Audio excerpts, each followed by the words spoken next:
ఈ రోజు వీడియోలో 8th class maths second chapter linear equations in one variable chapter లో ఎక్సర్సైజ్ 2.2 లో 7th ప్రాబ్లం నుంచి 12th ప్రాబ్లం వరకు ఎలా చేయాలో నేర్చుకుందాం.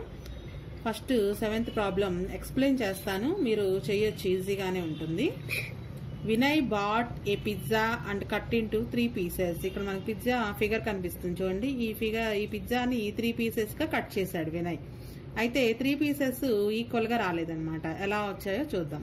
When he weighed the first piece ని అతను బరువు తూచినప్పుడు he found that it was 7 grams lighter than second piece కంటే కూడా 7 grams లైటర్, అంటే తక్కువ ఉందన్నమాట. ఫస్ట్ పీస్ అనేది సెకండ్ పీస్ కంటే 7 grams తక్కువ ఉంది. అంటే ఫస్ట్ పీస్ కంటే సెకండ్ పీస్ 7 grams ఎక్కువ ఉందనే కదా దాని meaning. Next 4 grams heavier than the third piece కంటే కూడా 4 grams ఎక్కువ ఉందంట ఫస్ట్ పీస్.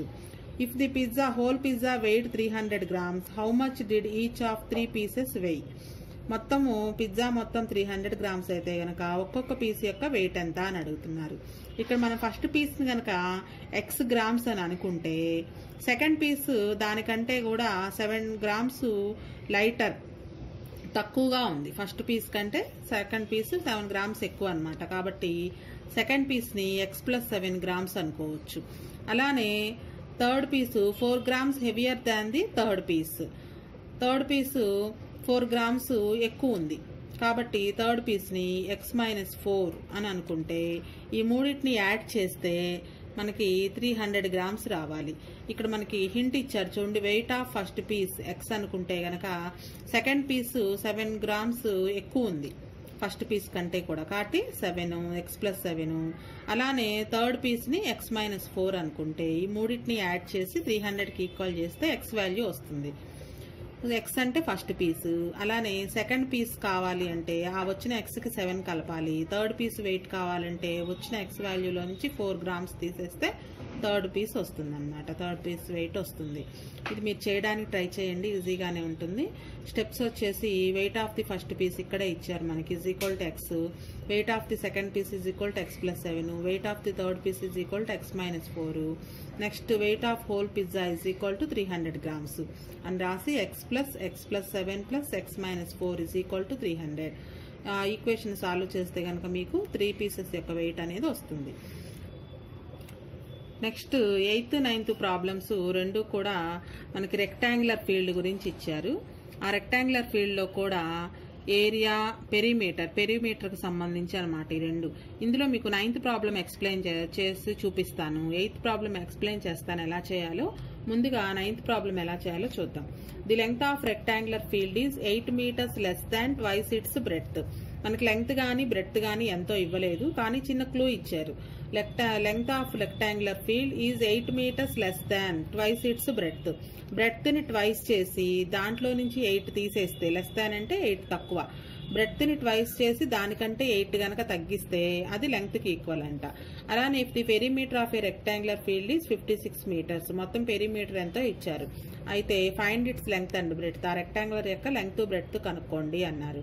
బ్రెడ్త్ ని x అనుకుని లెంగ్త్ ను కూడా ఈ స్టెప్ ప్రకారం లెంగ్త్ కూడా రాసి పెరిమీటర్ ఫార్ములా రాసి దాన్ని 56కి ఈక్వల్ చేస్తే గనక మనకి లెంగ్త్ బ్రెడ్త్ అనేవి వస్తాయి. ఇవి చేసిన తర్వాత 8th ప్రాబ్లం ఎలా చేయాలో ఎక్స్ప్లెయిన్ చేస్తాను. ఫస్ట్ బ్రెడ్త్ మనకు తెలియదు కాబట్టి let breadth of rectangle = x. Breadth of rectangular field అంటే పొలము = x అనుకుందాము. ఇక్కడ మనకి length length of rectangular field is 8 meters less than twice it's breadth ని ట్వైస్ చేసి దాంట్లో నుంచి 8 లెస్ చేస్తే లెంగ్త్ కి ఈక్వల్ అంట. So length of rectangular field breadth ని ట్వైస్ చేయాలి, అంటే 2 into x. బ్రెడ్త్ x అనుకున్నాం కదా, సో ట్వైస్ అంటే 2 into x. దానికంటే 8 లెస్, దాంట్లో నుంచి 8 తీసేస్తే కనుక లెంగ్త్ వస్తుంది. సో ఇప్పుడు మనం ఇది బ్రెడ్త్ x అనుకున్నాము, ఇది లెంగ్త్. ఇప్పుడు పెరిమీటర్ ఇచ్చేసారు. Perimeter of rectangular field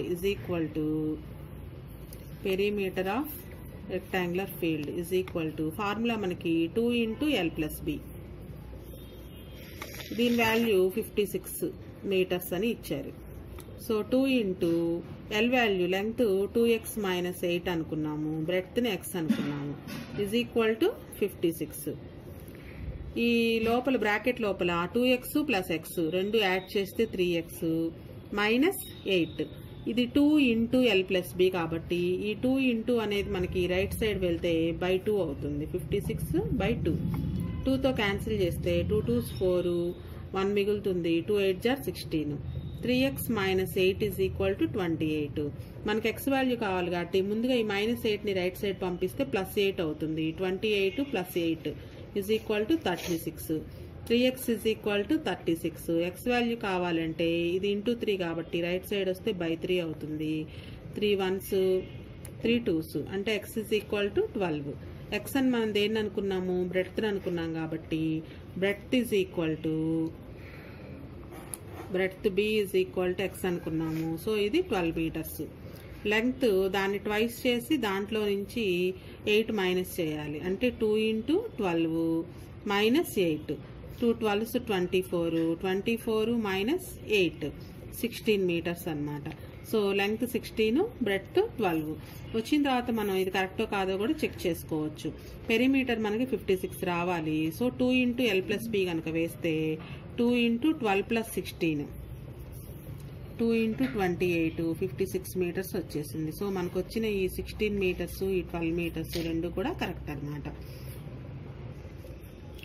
next 8th problem కూడా ఇలాంటిదే. The distance around a rectangular field is 400 metres. ఇక్కడ పెరిమీటర్ అని ఇవ్వకుండా డిస్టెన్స్ అరౌండ్ అన్నాడు. ఒక రెక్టాంగిల్ ని మనం డిస్టెన్స్ మొత్తం 4 వైపులా తిరిగితే కనుక అది పెరిమీటరే అవుతుంది. సో పెరిమీటర్ 400 ఇచ్చినట్లు. The length of field is 26 metres more than its breadth. Length breadth కంటే 26 మీటర్స్ ఎక్కువ అంట. Length of field is 26 metres more అంటే ఎక్కువ. సో ఫస్ట్ మన బ్రెడ్త్ ని x మీటర్స్ అనుకుంటే లెంగ్త్ అనేది x ప్లస్ 26 అవుతుంది. సేమ్ 9th ప్రాబ్లం కి రాసినట్టే స్టెప్స్ రాయాలి. Let breadth is equal to x, length is equal to x plus 26. Perimeter of rectangular field is equal to 2 into L plus B is equal to 400. So same 9th problem లాగే చేసినట్లయితే మనకి length breadth అనేది ఈజీగా కనుక్కోవచ్చు. Next 10th problem చూద్దాం. 2 equal sides of a triangle are each 5 metres less than twice the third side. మనకి triangle అంటే మొత్తం 3 సైడ్స్ ఉంటాయి. అందులో 2 సైడ్స్ ఈక్వల్ గా ఉంటాయంట. ఆ ఈక్వల్ సైడ్స్ యొక్క లెంగ్త్ ఎంత అంటే థర్డ్ సైడ్ ని ట్వైస్ చేసి దానికంటే కూడా 5 మీటర్స్ తక్కువ. థర్డ్ సైడ్ యొక్క ట్వైస్ కి 5 మీటర్స్ తక్కువ ఆ మిగిలిన 2 ఈక్వల్ సైడ్స్ అనేవి. అయితే if the perimeter of a triangle is 55 metres find the length of its sides. దాని యొక్క పెరిమీటర్ ఇచ్చారు, ట్రయాంగిల్ యొక్క పెరిమీటర్ ఇచ్చారు, మొత్తం 3 సైడ్స్ యొక్క లెంగ్త్ కనుక్కోండి. 2 ఈక్వల్ సైడ్స్ అన్నారు. ట్రయాంగిల్ లో 2 సైడ్స్ ఈక్వల్ గా ఉన్నాయి. వాటి యొక్క measurements 5 metres less than twice the third side. Third side ని ట్వైస్ చేసి దాంట్లో నుంచి 5 కనుక లెస్ చేస్తే ఈ రెండింటికి ఈక్వల్ అంట, మిగిలిన 2 సైడ్స్ కి equal. So first third side ని x అనుకుందాం. Let third side of a triangle is equal to x.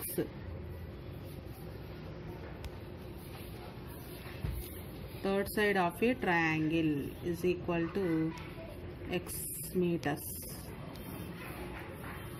2 equal sides, length of 2 equal sides is equal to దీన్ని ట్వైస్ చేసి థర్డ్ సైడ్ ని ట్వైస్ చేసి దాంట్లో నుంచి 5 లెస్ చేయాలి. ట్వైస్ అంటే x into 2 2x minus 5 metres less than twice the third side. ఇప్పుడు perimeter of a triangle is equal to 55 meters. Perimeter of a triangle is equal to 55 meters. ఇక్కడ perimeter అంటే formula ఏముండదు, length of 3 sides ని sum చేస్తే వచ్చేదే perimeter. చూడండి ఇది 2x minus 5, ఈ సైడ్ కూడా 2x మైనస్ 5. ఈ 3 సైడ్స్ ని యాడ్ చేస్తే 55 రావాలి. అంటే 2x మైనస్ 5 ఒక సైడు, అలానే second side 2x minus 5 plus third side x is equal to ఈ 3 సమ్ చేస్తే మనకి 55 రావాలి. ఇక్కడ x వరకు యాడ్ చేస్తే 2x plus 2x 4x plus x 5x. Constants రెండింటికి కూడా నెగిటివ్ మైనస్ సింబల్ ఉంది. సో 2 యాడ్ చేయాలి. Minus 5 plus 5 10 is equal to 55. ఈ మైనస్ 10 ని రైట్ సైడ్ పంపిస్తే ప్లస్ 10 అవుతుంది. 55 plus 10 5x is equal to 65. X value కావాలి కాబట్టి ఇది ఇంటూ 5 రైట్ సైడ్ వస్తే డివైడెడ్ బై 5 అవుతుంది. క్యాన్సిల్ చేస్తే 5 1s 5 3s 15. X is equal to 13 meters వచ్చింది. అంటే థర్డ్ సైడ్ అనుకున్నాం కదా మనం ఎక్స్ని. So third side is equal to 13 meters. మరి remaining 2 sides 2 equal sides 2 equals length of 2 equal sides is equal to దీన్ని ట్వైస్ చేసి థర్డ్ సైడ్ని ట్వైస్ చేసి దాంట్లో నుంచి 5ని మైనస్ చేయాలి. 13 into 2 minus 5 13 2s 26 minus 5 21 meters. So length of 3 sides is equal to 2 equal అందులో 21 meters third side 13 meters ఇదన్నమాట. Next 11th problem ఎలా చేయాలో ఎక్స్ప్లెయిన్ చేస్తాను. ఈజీగానే ఉంటుంది, మీరు ట్రై చేయండి. 2 complementary angles differ by 12 degrees. Find the angles. 2 angles ఉన్నాయి, అవి రెండు కూడా డిఫరెన్స్ చేస్తే 12 degrees వస్తుంది. ఇక్కడ ఇచ్చిన క్లూ ఏంటంటే ఆ 2 కూడా కాంప్లిమెంటరీ యాంగిల్స్ అంట. ఇక్కడ మీకు తెలియవలసింది కాంప్లిమెంటరీ యాంగిల్ అంటే ఏమిటి. 2 యాంగిల్స్ సమ్ చేస్తే 90 degrees కనుక వస్తే ఆ 2 యాంగిల్స్ ని కాంప్లిమెంటరీ యాంగిల్స్ అంటాము. ఇక్కడ మనకు 2 యాంగిల్స్ తెలియదు కాబట్టి ఫస్ట్ యాంగిల్ని ఎక్స్ అనుకుందాం. సెకండ్ యాంగిల్ x+12 అనుకోండి. డిఫర్ బై 12 అంటే ఆ రెండింటిని మైనస్ చేస్తే ఒక దాంట్లో నుంచి ఒకటి పెద్ద యాంగిల్ నుంచి చిన్న యాంగిల్ మైనస్ చేస్తే 12 degrees రావాలి. సో ఫస్ట్ యాంగిల్ని ఎక్స్ అనుకుని సెకండ్ యాంగిల్ని x+12 అనుకుంటే sum of 2 complementary angles is equal to 90 degrees. ఆ 2ని సమ్ చేస్తే 90 degrees రావాలంటే ఎక్స్ ఫస్ట్ది, అలానే రెండవది x+12. x+12 is equal to 90కి ఈక్వల్ చేసి ఆ ఈక్వేషన్ సాల్వ్ చేస్తే గనక మీకు ఈ యాంగిల్స్ అనేవి వస్తాయి. కాంప్లిమెంటరీ యాంగిల్ అంటే sum of complementary angles is equal to 90 degreesకి ఈక్వల్ అనమాట. దీని స్టెప్స్ ఎలా రాయాలో మనకు ఒక ఎగ్జాంపుల్ ప్రాబ్లం ఉంది, అది చూపిస్తాను చూడండి. మనకి ఎగ్జాంపుల్ 7 ప్రాబ్లం అనేది అలాంటిదే ఇంకొకటి ఇచ్చారు. ఇక్కడ సప్లిమెంటరీ యాంగిల్స్ అన్నారు. 2 supplementary angles differ by 34. Find the angles. ఇక్కడ సప్లిమెంటరీ యాంగిల్స్ అంటే సమ్ చేస్తే కనుక ఆ రెండు యాంగిల్స్ ని 180 degrees వస్తే వాటిని సప్లిమెంటరీ యాంగిల్స్ అంటారు. ఇప్పుడు మనకి చెప్పుకున్న ప్రాబ్లంలో కాంప్లిమెంటరీ యాంగిల్ అన్నారు. కాంప్లిమెంటరీ యాంగిల్ అంటే 90 degrees రావాలి. స్టెప్స్ చూడండి ఒకసారి. Let the smaller angle be x degrees. Small angle ని x అనుకుందాము.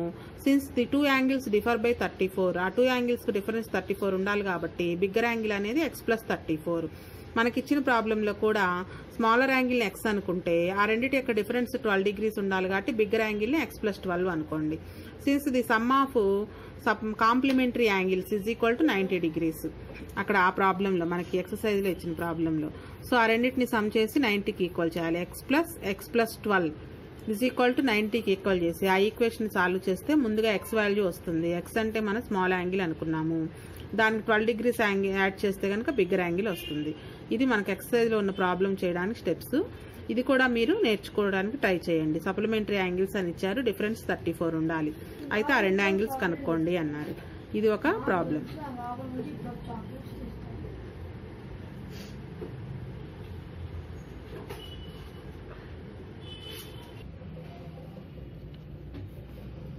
Next 12th problem. The ages of Rahul and Lakshmi are in the ratio 5:7. 4 years later the sum of their ages will be 56 years. What are their present ages? 5:7 రేషియోలో వాళ్ళ ages అనేవి ఉన్నాయి ప్రస్తుతానికి Rahul లక్ష్మివి. 4 years తర్వాత వాళ్ళ age ని సమ్ చేస్తే 56 years రావాలి. అయితే వాళ్ళ ప్రజెంట్ ఏజ్ ఎంత అనేది కనుక్కోవాలి. దీనికి స్టెప్స్ రాసి ఈ ప్రాబ్లం ఎలా సాల్వ్ చేయాలో నేర్చుకుందాం.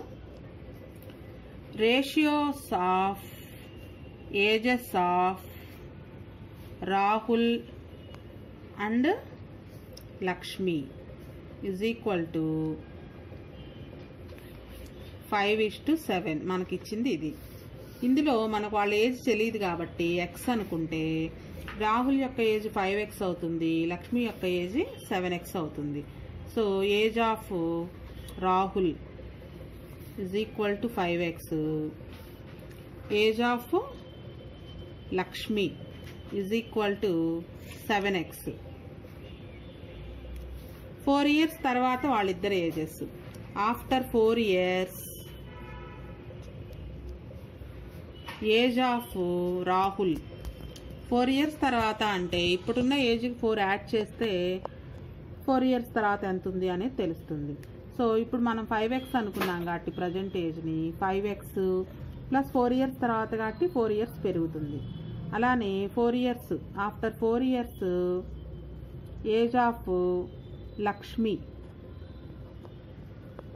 లక్ష్మి యొక్క ఏజ్ కూడా 4 ఇయర్స్ పెరుగుతుంది, అంటే 7x ప్లస్ 4 ఇయర్స్ తర్వాత వాళ్ళ ఏజ్ రెండింటిని సమ్ చేస్తే 56 వస్తుంది అనమాట.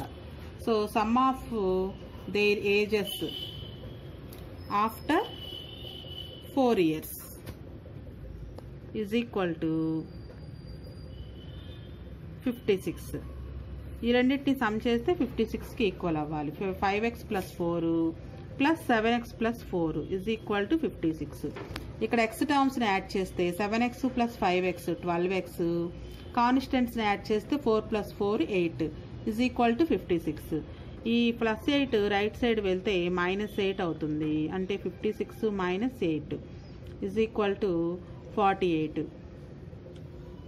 12x is equal to 48, x is equal to 48, ఈ 12 ఇటు వస్తే బై 12 అవుతుంది, 12 1s 12 4s, అంటే x ఈజ్ ఈక్వల్ టు 4.